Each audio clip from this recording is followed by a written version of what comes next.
Hello everyone, and welcome to our monthly Support Coordinator webinar. My name is Vicky Gray, and on behalf of Endeavour Foundation, I'm your host for today's webinar. During our session, we'll be delving into understanding conflict of interest, and we'll be hearing from Mary Ingerton from Support Coordination Academy. As we are meeting online with attendees logging on across all of Australia, I wish to take this opportunity to recognise the importance of the lands we call home.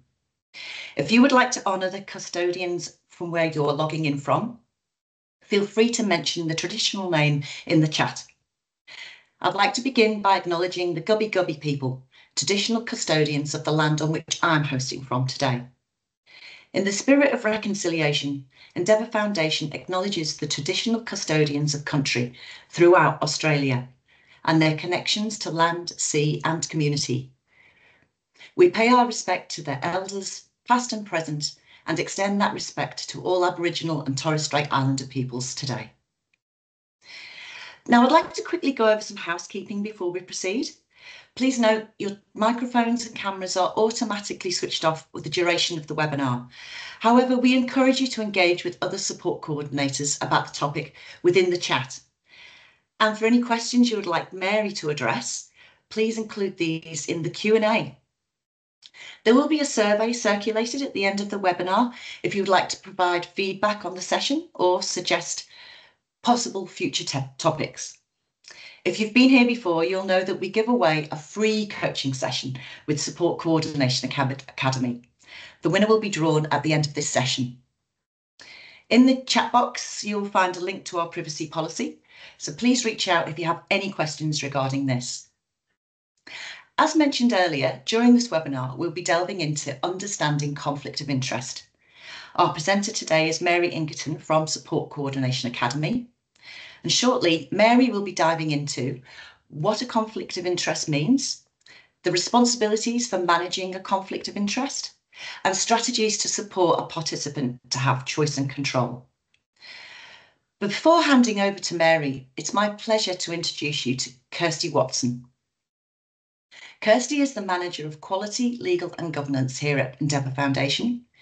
She has spent 20 years in federal government working in law enforcement and foreign affairs before making the move to the not-for-profit sector.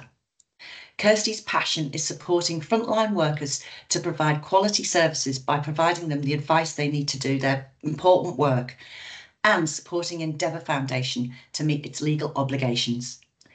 Over to you, Kirsty. Thank you so much and welcome everyone. Thank you for your time today. I hope you'll find this session with Mary really interesting. I'm looking forward to it. So as Vicky said, my role with Endeavour Foundation is in the legal and governance branch, and one of my very many areas that I cover is conflict of interest. Now, Endeavour Foundation operates with a spirit of openness, transparency, and choice and control. So we are open about what we do, we're transparent in our operations, and we value choice and control of the people we support. And our conflict of interest framework is built around these principles as well. Endeavour Foundation has 3 conflict of interest policies, which is unusual for an organisation, but reflects the complexity of the NDIS. Our first conflict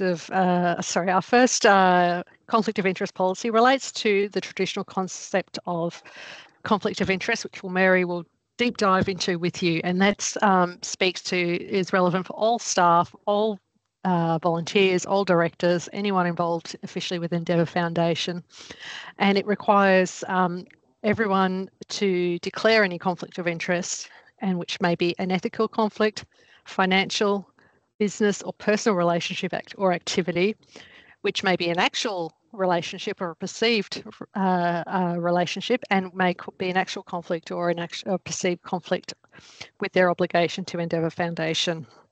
A very brief example would be, some of you may know, we run the Endeavour Foundation lotteries, in which we auction off, lotterise off, if that's a word, dream homes.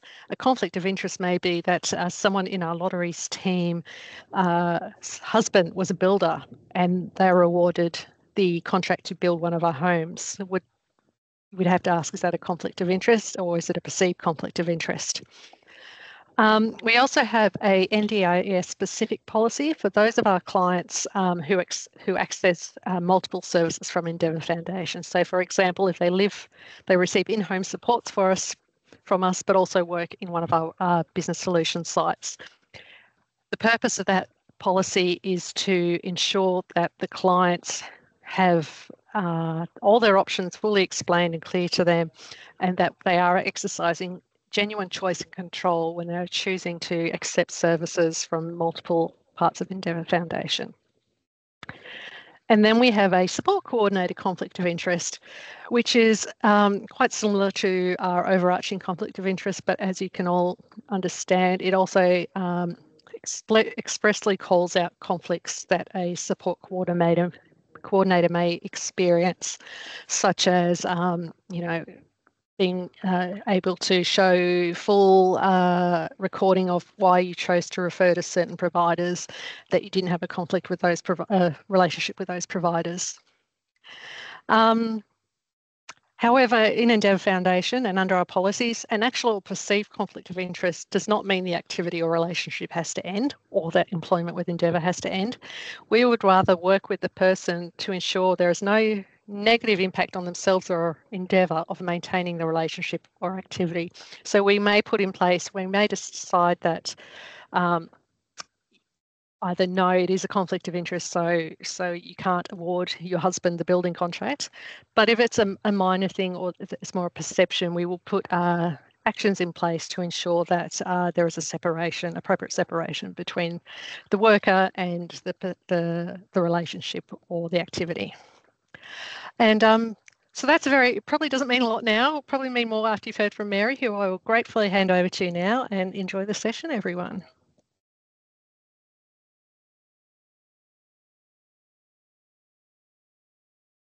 There we go. Hi, everyone, and welcome. Thank you for coming along today. And thank you to Kirsty. That was really, really, really interesting to see that you have 3 different policies related to 3 different, actual or perceived conflicts of interest within your business. So that's fantastic to see. Very proactive. Okay, so just a bit about me. My name's Mary. I have a social work background and I'm the Managing Director of Support Coordination Academy. So we provide training, coaching, anything to do with support coordination. Okay, so today we're going to talk about understanding a conflict of interest. So we're going to explore what a conflict of interest actually means. I get asked this question quite often. The support coordinator responsibility is to manage a conflict of interest, and then we're going to look at some strategies to support a participant to have true choice and control. Okay, let's get started. Okay, so what is a conflict of interest? A conflict of interest occurs when an individual's personal interests, which could include their family, their friends, financial interests or social interests, could compromise their judgment, decisions, or actions in the workplace. So it's directly related to the relationship between a person working within an organisation and the people that they interact with. So a conflict of interest often occurs when there is a clash between the work and employment requirements and those of the person's independent interests. So people can become easily biased. So when we talk about conflict of interest, we talk a lot about bias. A bias means having an unfair preference about something. An unfair preference or a bias may be due to because of your friendships or your friends, your culture or belief, and that you may be influenced to make decisions because of the potential to gain power, prestige, or money. So it's provides a bit of clarity about conflict of interest. Sorry about that. So conflicts can occur when a person makes or influences a decision for personal gain that may be unfair, unethical, or illegal. So that gives you a bit of understanding about what we talk about when we relate to conflict of interest. I'm going to go in a bit more into delving that into a bit more, and then we'll go into support coordinator role. Okay. When we talk about observation, when we talk about observation in relation to conflicts of interest, it's due to a perceived or actual bias.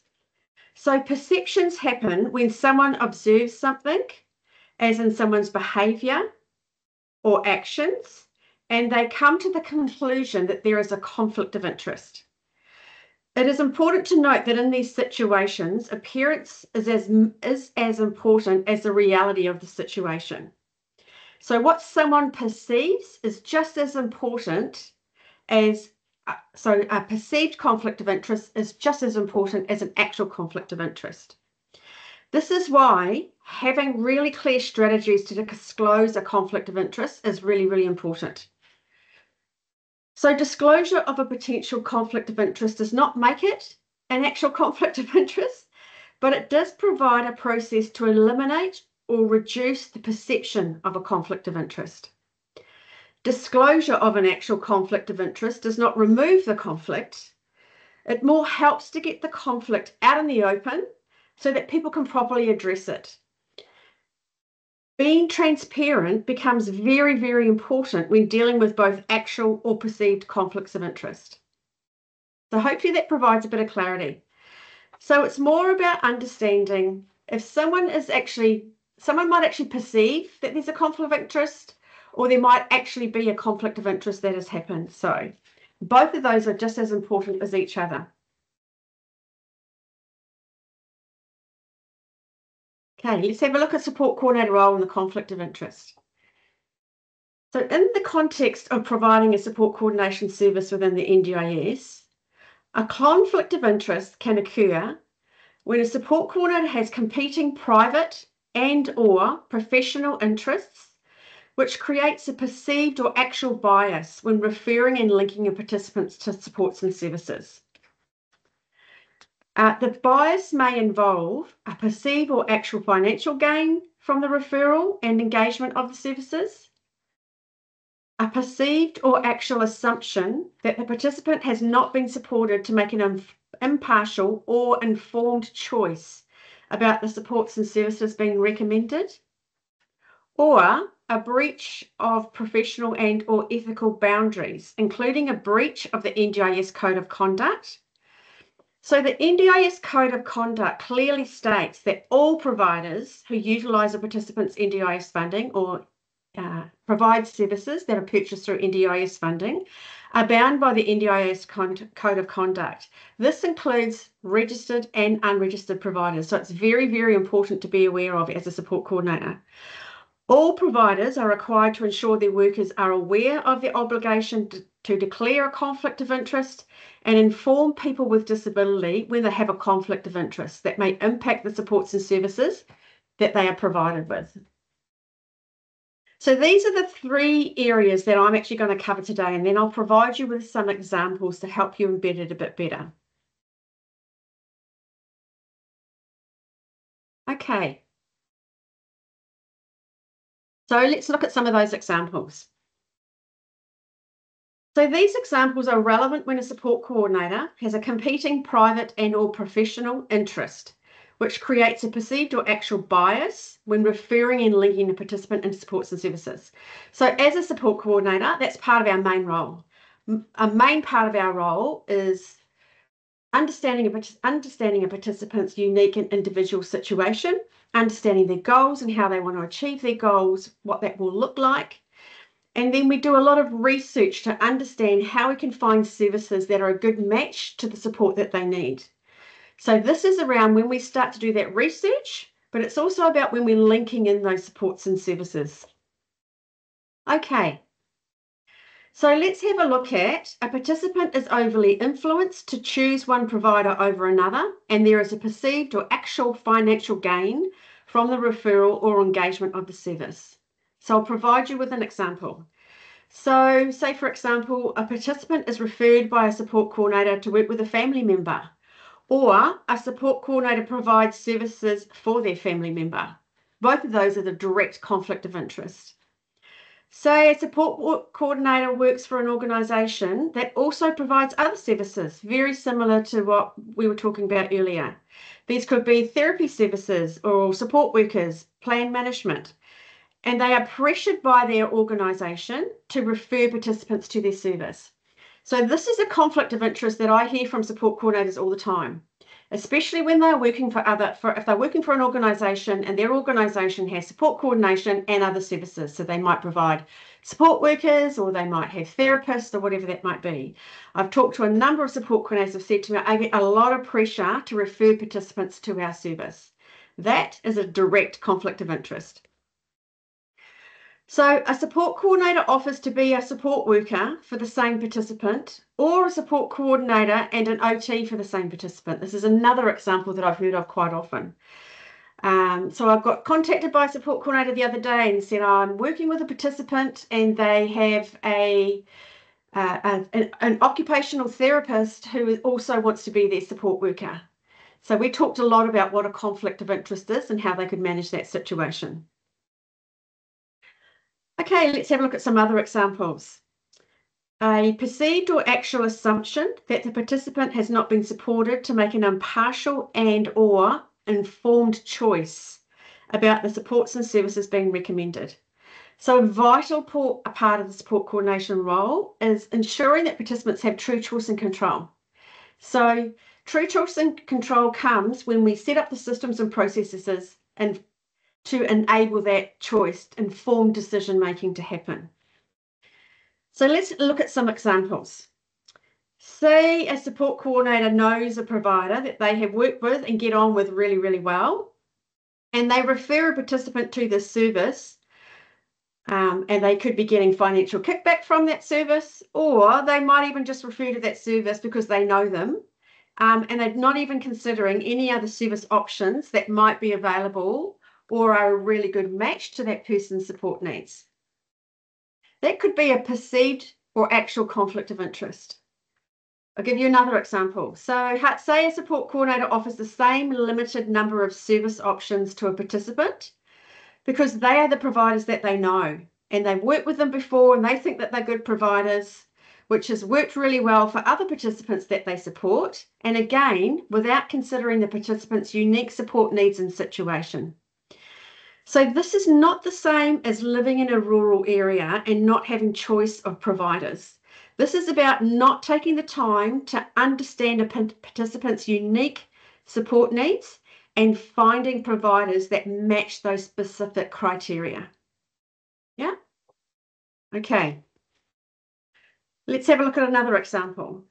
So let's have a look at a breach of professional and/or ethical boundaries, including a breach of the NDIS Code of Conduct.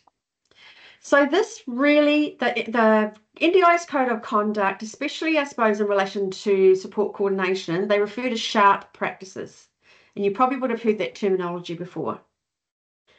So sharp practices refer to providing services or utilising funds that are contrary to the supports approved on a participant's NDIS plan.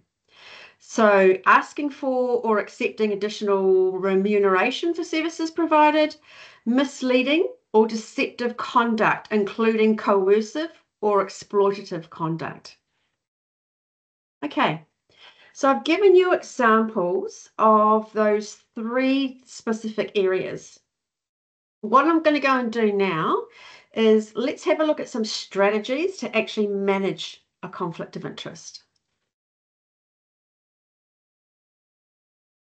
Okay.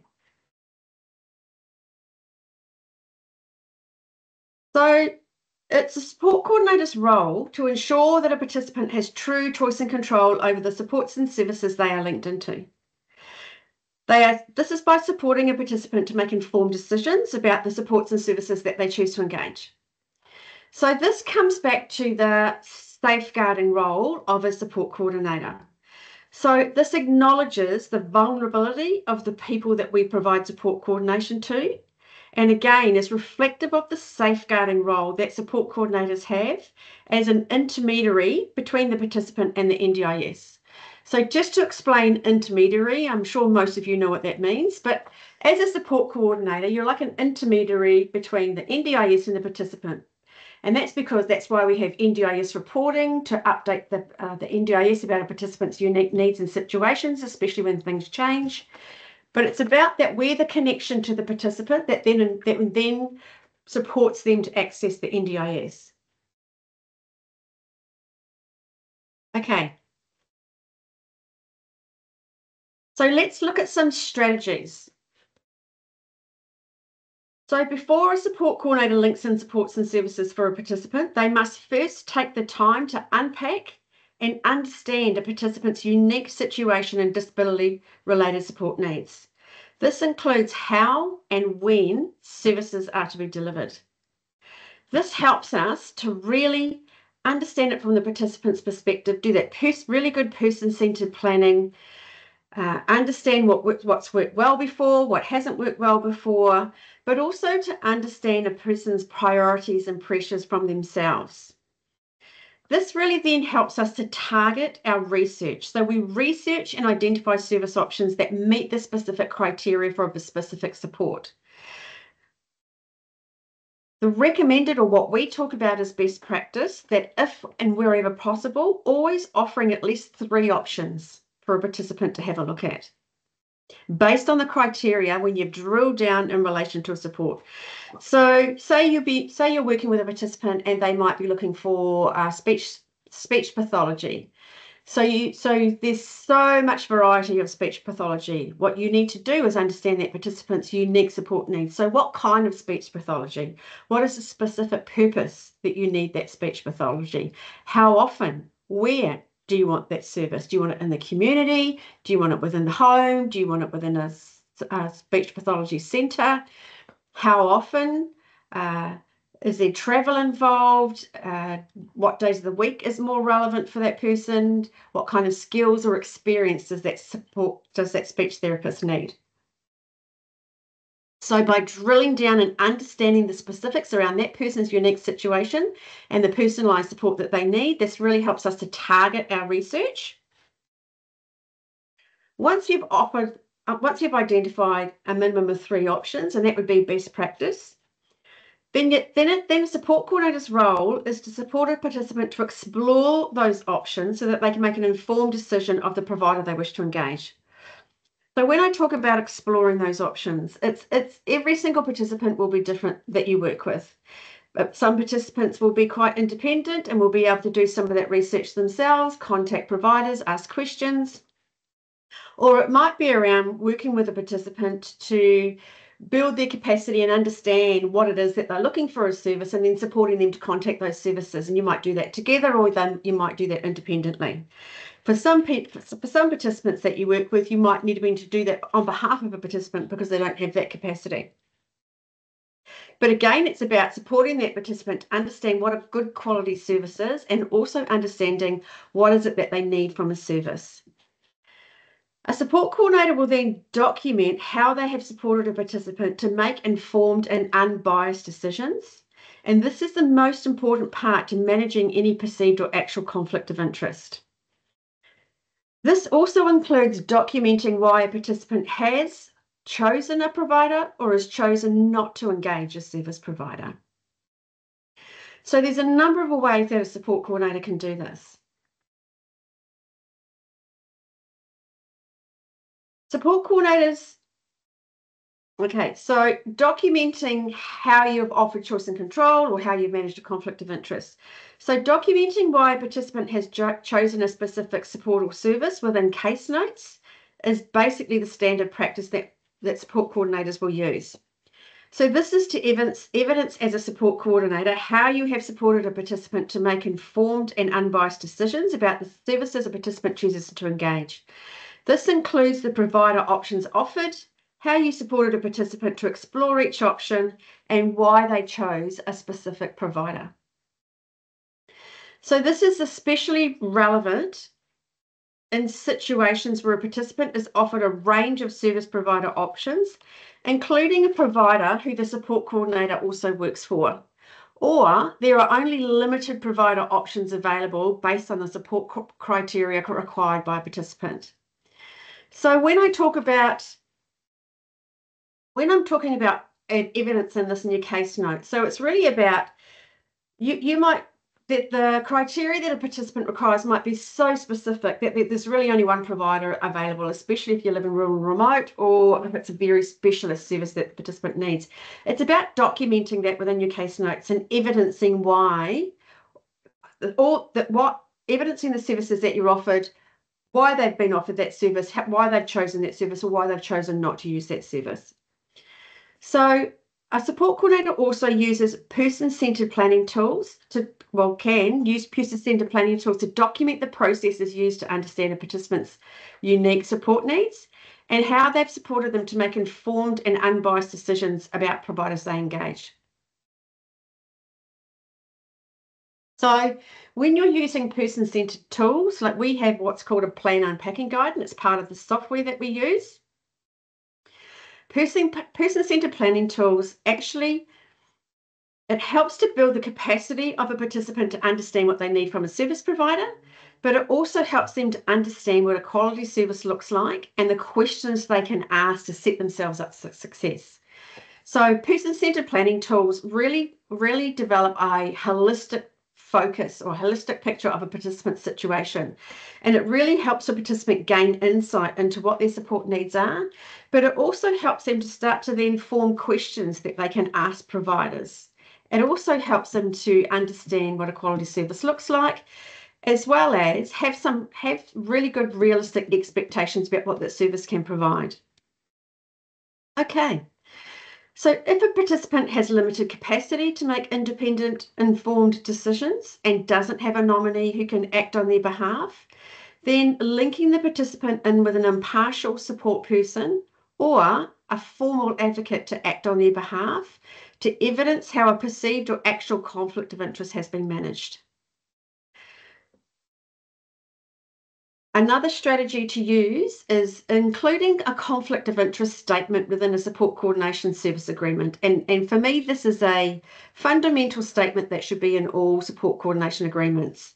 It's about acknowledging that as a support coordinator, you are aware of what a conflict of interest means, that if you are aware of any actual conflict of interest, especially if you're working for an organisation that has other services, having a conflict of interest statement within your service agreement and then discussing that with the participant. But it's also helpful to have that conflict of interest statement in your service agreements to actually talk to a participant about a conflict of interest, because again, when you're talking to a participant about your service agreement, you're actually mentoring or coaching a participant to understand what should be included within service agreements or what they could include within a service agreement. Okay, as an organisation, and this is what was talked about earlier, making sure, so every organisation needs to have a conflict of interest policy and procedures in place. So this is to ensure that your staff understand and know how to manage any perceived or actual conflict of interest. So that's fundamental for any support coordination service. So whether you're an independent and you're thinking about bringing on other support coordinators, or you've got other staff working for you, admin staff or whoever that might be, thinking about a policy and procedure so that if a conflict of interest does arise, that your staff are aware how to manage it in that situation.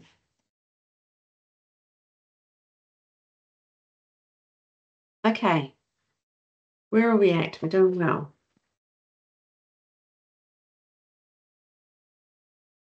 Let's keep going.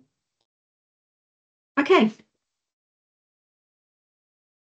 So what if a support coordinator becomes aware of an actual or perceived conflict of interest in relation to a service provider who supports a participant? So I've had this question quite a few times, and people have contacted me and had a conversation and said, I'm really concerned about this situation and I'm not quite sure what to do about it. So if you come across a situation where you feel that there might be a conflict of interest between a service provider and the participant, in the first instant, it is always important to talk to the provider to make them aware of the actual or perceived conflict of interest. So it might be that just talking to the provider, having a conversation around, I'm a bit concerned about this situation. I perceive that it's a bit of a conflict of interest. Can we talk it through? Also, if you are concerned around any breaches of the NDIS Code of Conduct, especially in relation to participants, any sharp practices or anything like that, the first port of call is often having a conversation with the providers. Okay, so the aim of having that conversation is to educate them about their responsibilities and how they need to manage the situation. Yeah. If a provider chooses to dismiss your concerns that you have raised in relation to a perceived or actual conflict of interest, then there's a couple of other options. You can support a participant to make a complaint to the Quality and Safeguard Commission. If a participant doesn't want to make a complaint, then you can make a complaint directly with the provider. So the participant can make a complaint directly to the provider, but if they don't feel comfortable within that, then you can support that to do that directly with the provider. And as well, you can make a complaint of a breach to the NDIS Quality and Safeguard Commission, who have powers to investigate both registered and unregistered providers. So just to summarise, a support coordinator has a professional responsibility to understand what a conflict of interest is in relation to the service that they are providing or in relation to other services being provided to a participant, to document and evidence how a conflict of interest has been managed. So this is a fundamental requirement of the safeguarding role of a support coordinator. Okay. I know that's a lot of information and it's quite dry information. So let's have a look and see what questions there are. Okay. Just bringing them up now.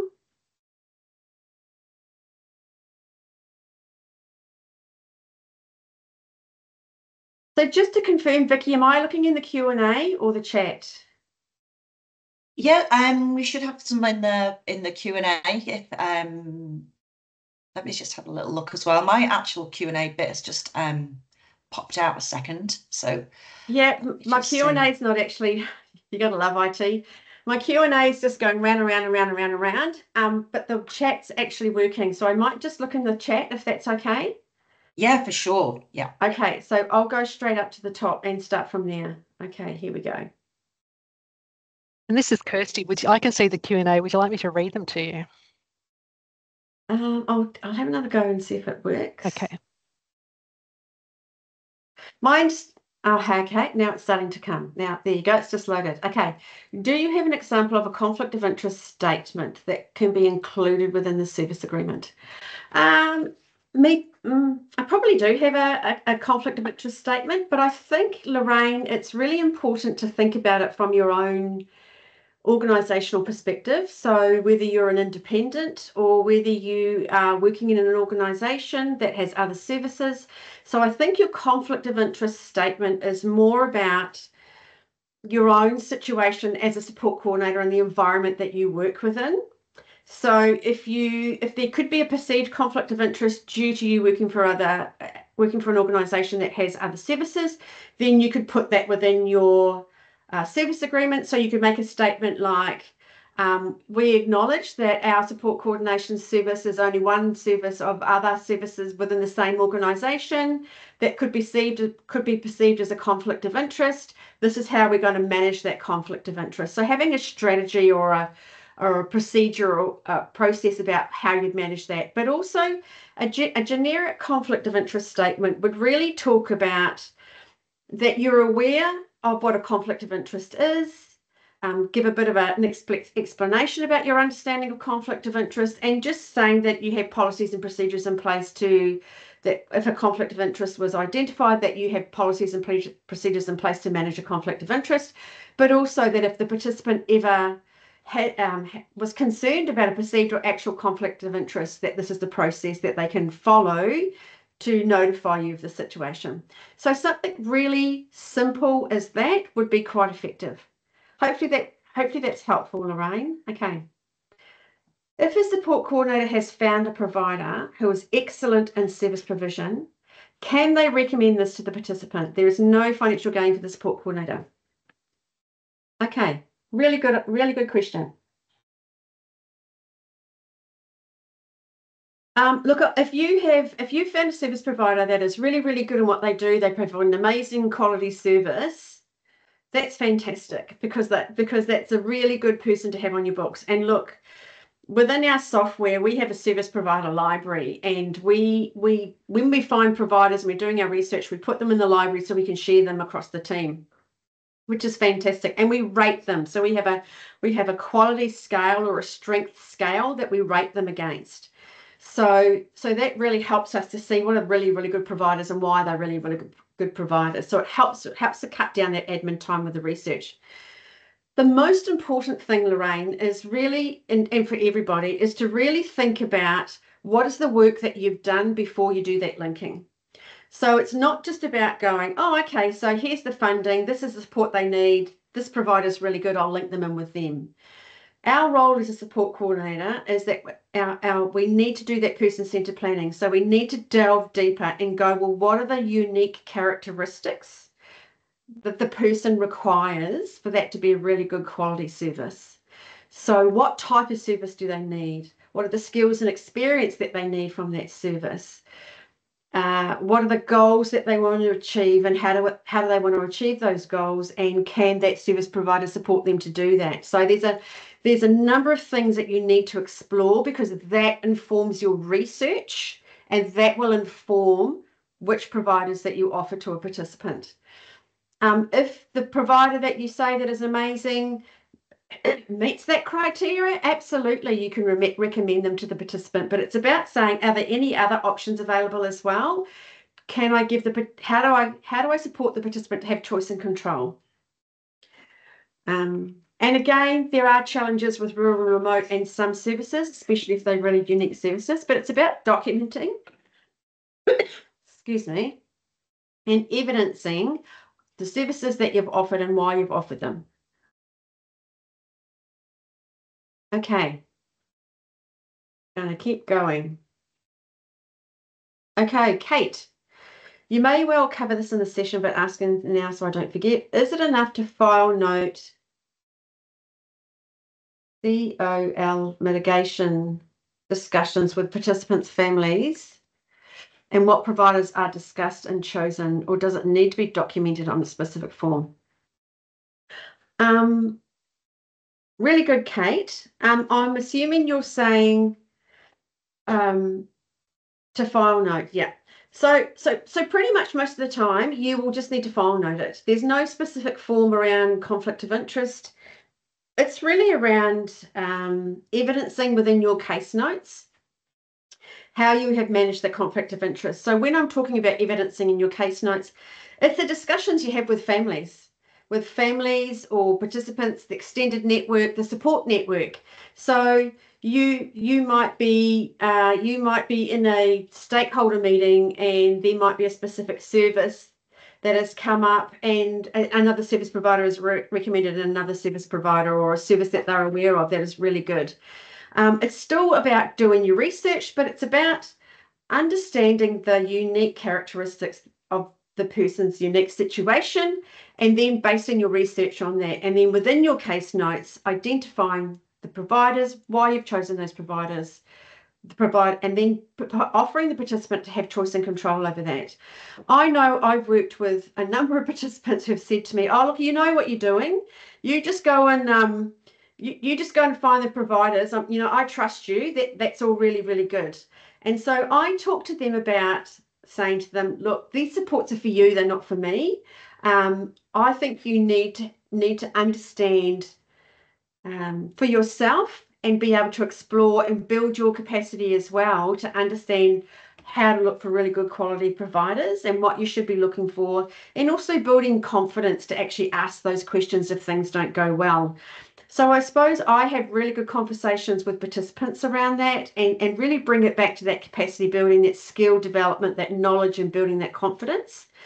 And I find that works really, really well.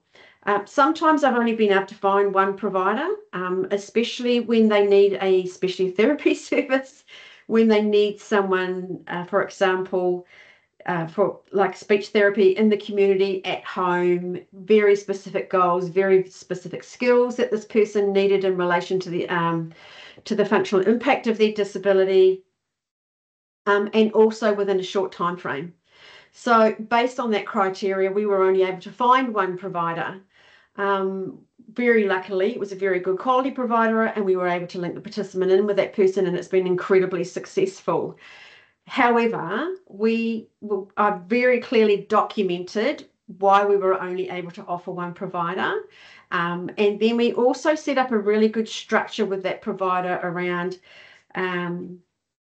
because it's quite a specialist service that the person was after, we set up a really good process around, well, that's how we're going to measure that the service is the right service. So we had a really good service agreement around that as well. The other strategy that I would strongly suggest is around person-centered planning. So if you've got person-centered planning tools like our unpacking guide or the tools that are built within our software, the person-centered planning tools, they gather a lot of information, so it really helps you to delve deeper and have all that information in one place and have a really good understanding of participants' needs, which then you can go back and reflect on and review and update. So person-centered tools I would always highly recommend. Okay, there's another one. Here we go. How do you manage perceptions of other service providers that we are sources of referrals? Constantly being pestered for referrals of participants. I know exactly where you're coming from, Coral. Look, I think within the NDIS, I get peppered with emails constantly, daily, from service providers saying, "Hey, this SDA is available, this SIL is available, this service is available." Look, that's fine.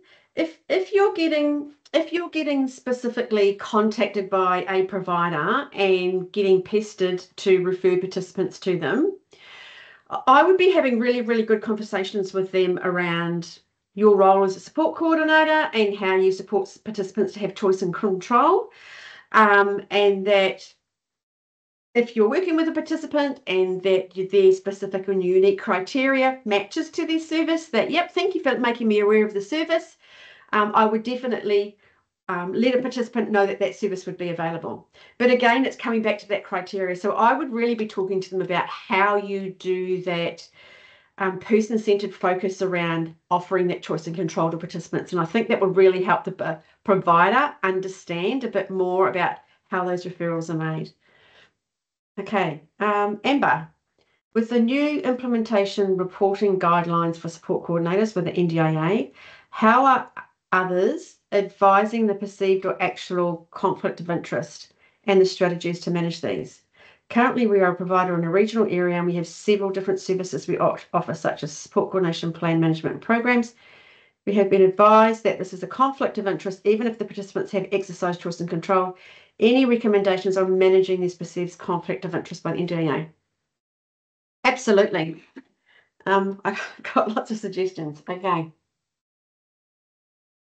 This is a really, really interesting one, and conflict of interest is really on the agenda at the moment, especially with the NDIS review, talking about the future roles of navigators being independent.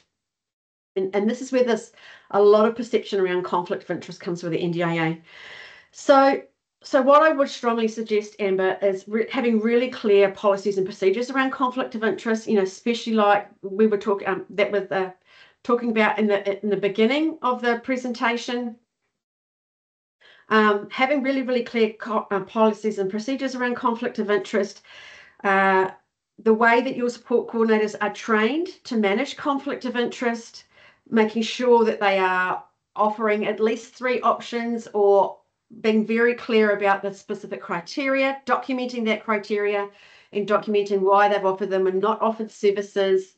If a participant chooses your service, so your support coordinator understands some criteria and your services are matched to one of those criteria as well as some other services, making sure that they're offering other services as well.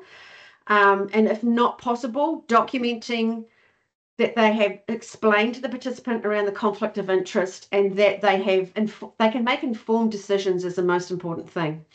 The other thing around your support coordination service is you need to have an independent software solution to manage your business.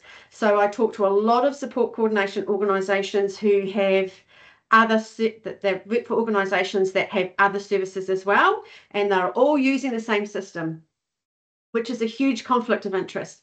Support coordination services is completely different to any other service within the NDIS.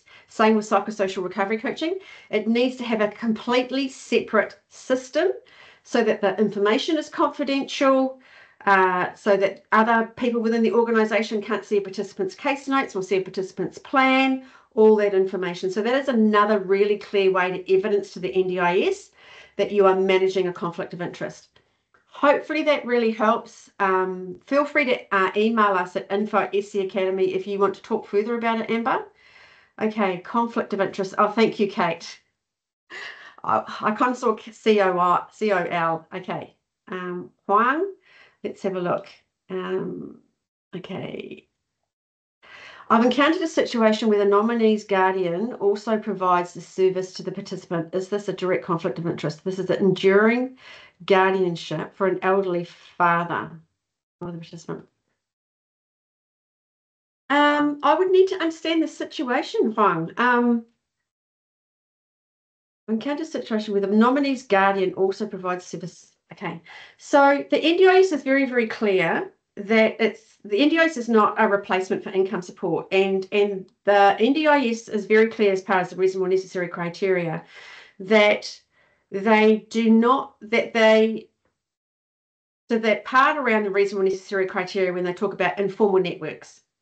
So what is the expectation, societal expectations that informal networks will provide for people with disability? It's about building those natural connections and networks. It's not about replacing them. So if a family member is drawing funds from a participant's plan to pay for services that they should be providing as part of an informal network, yes, I would say that's a conflict of interest. I would need to understand the situation more to understand the context. So if you can email me, I'm happy to catch up and have a conversation about that. Okay. Comment from Karen. I'm mindful that we've got like 13 minutes to go. Okay. Comment from the chat. One of the biggest challenges I face as a support coordinator is managing situations where independent support workers are seen as friends by participants. Yep. This close relationship often discourages participants from raising concerns and can lead to the support worker resisting feedback, sometimes even persuading or pressuring participants to stop working with a support coordinator. Although I report these issues to the appropriate authorities, it's particularly troubling that some providers use their influence over participants for personal financial gain. Absolutely, Karen. I have seen this over and over and over again. It's a major issue, and it's an issue that the NDIS review have highlighted. It's a major issue. Again, it comes back to, as a support coordinator, if you're aware of a situation where you feel that a participant has been unduly influenced, maybe linking them in with if a participant, linking them in with a formal advocate that might be able to work with them and provide them with some insight in relation to the impact of that influence, or it might be in relation to, is there any other way as a participant linked in with a psychologist or any therapy type services that might be able to talk to them a bit about around professional boundaries and things like that. When I've been in this situation, it was more that the participant was coming to me and making a complaint to me about the undue influence by the support worker to do additional hours. So I had a very good conversation with the support worker in relation to their responsibilities under the Code of Conduct, and made it very, very clear that if that behaviour didn't stop, that the participant would be looking for someone else. I suppose it's really about providing them with that information, trying to build the capacity of the participant to understand the crossover of boundaries of those relationships, and also if you're really concerned about abuse or any concerns like that, lodging a complaint with the NDIS Quality and Safeguard Commission. I think for me, it's a really, really tricky one because it really does depend on the participant's capacity to have a voice, but also to be able to understand the unprofessionalism of some of those relationships. But I understand it, and it's a very concerning situations. Okay, I'm going to go back up to the top. When a disclosure of a conflict of interest form is filled out, what happens to it? Does it need to be approved by the NDS for the conflict to go ahead as the client refuses to deal with any other supports? My example is stepson is providing support work to stepfather. We see this as a conflict of interest. Client does not want to engage with any other providers apart from stepson. Conflict of interest form has been filled out. Where does it go? Does the NDIS have to approve that this is okay? Stepson is providing. Okay, I would say that's a huge conflict of interest, and I would say that it's probably sharp practices. And whether they're aware of it, I'm not quite sure. I would need to understand the situation, and that is purely because, is there a reason why? First of all, I would be notifying the NDIS and making them aware of the situation and understanding, are they aware of the situation?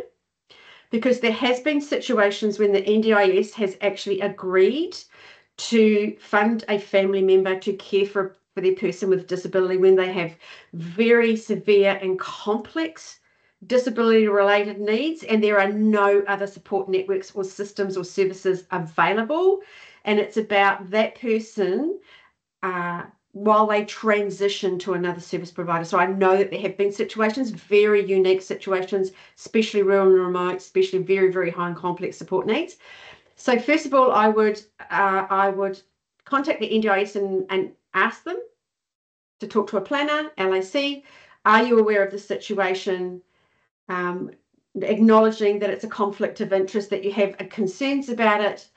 And then if they're self-managing, having the conversations around their responsibilities of self-managing funding. If it's a plan manager, I'd be very concerned that a plan manager is paying for those invoices unless the NDIS are aware of it. And then I would take that further. If it's still happening, that you've had those conversations, they're still not considering it, they still don't think that there's anything wrong, then I would be contacting the Quality and Safeguard Commission. But it sounds quite a serious situation. Okay, I have a client who works for a support worker company. She really likes a support worker. However, support worker resigned to be an independent worker. In this case, if my client wants to quit the company A service and change to the independent worker support worker, anything that my client needs to be mindful so that is reasonable. Okay, a participant has true choice and control. So if a participant builds a relationship, I suppose this is the same situation as if a support coordinator works for an organisation, a support worker, support coordinators, psychosocial recovery coaches, we build really close relationships with people and we build trust with those people. And so once someone finds a really good worker, they're very reluctant to let them go. So I often get this question from support workers as well. So I suppose it's really about the participant being upfront with the organisation, that the participant can choose to leave an organisation whenever they want. They can choose to advise the organisation about when they're leaving, but I suppose they would have a service agreement that would have a cancellation or an ending policy within it around providing a time frame. The other thing is that you would need to really look at what is the service and support that the participant's getting from that support worker when they're working for an organisation, and then what would be the support that the support worker can provide if they're going independent. So is the quality of service going to be the same? Does it still meet the participant's needs? It's really up to the participant. I don't see that as a conflict of interest. I see that around choice and control, but I think it's really talking to the participant around the pros and cons of that and why they're making that choice. Okay, I think that's about it. Hopefully I'm given some show one comment. Okay, I think that's one right at the top. I think that's about all the questions for now. We've only got like 6 minutes left. So I'm going to hand over. Okay. Yes, Vicky? that's fine. Yep, that's great. I'll just pop my camera back on as well. Okay, so there's just a comment in the Q&A from Nerida, so everyone can go and read that while Vicky is winding up the session. Thank you very much, everyone. I really, really appreciate it. And if you want to reach out, please contact us at any time. Wow. Thank you so much, Mary, for your insights into this topic. That was fantastic. I'm sure many people in this webinar have learnt some new information and strategies today. And so now it's time to announce the winner of the Lucky Door Prize. Today is your lucky day, Michelle Burton. Michelle, I'll be sending you an email today with details on how to redeem your free coaching session with Support Coordination Academy. Also tomorrow, we will all receive an email including the recording of today's session, along with a transcript and a link for the survey. We really appreciate hearing your feedback. It really helps us to continually develop insightful future webinars. So keep an eye out for that in your inboxes. And lastly, we would love to invite everyone here today to come along to our September webinar. The next webinar topic will cover how to manage risk in support coordination. And that will be held on Wednesday, the 25th of September at the same time of 12 till 1 AEST. We do hope to see you then. And on behalf of Endeavour Foundation, I want to extend a warm thank you for attending today's webinar. Hope you all have a great afternoon and see you next time. Thank you.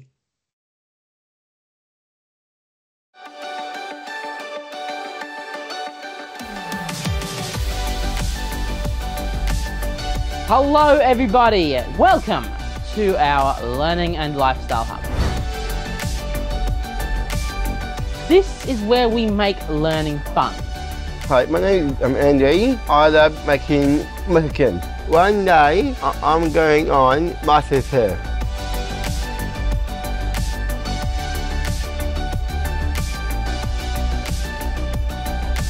Hi, I'm Grace. I live independently with support when I need it. I live my life my way. Hi, that's Kevin. I live here. I like to go to the gym.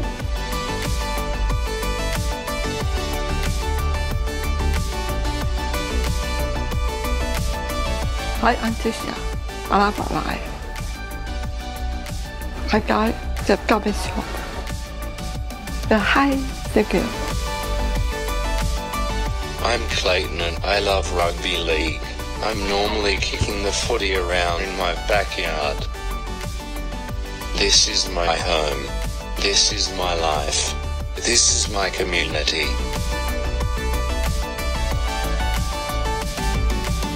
Hi, my name's Jeremy. My daughter's 3 years old. My daughter's proud that I come to work. I like that they're going to work. Hi, I'm Maddie and I work for the Endeavour Foundation. I come to work with a big smile on my face every day. Love to work here because that's my new family.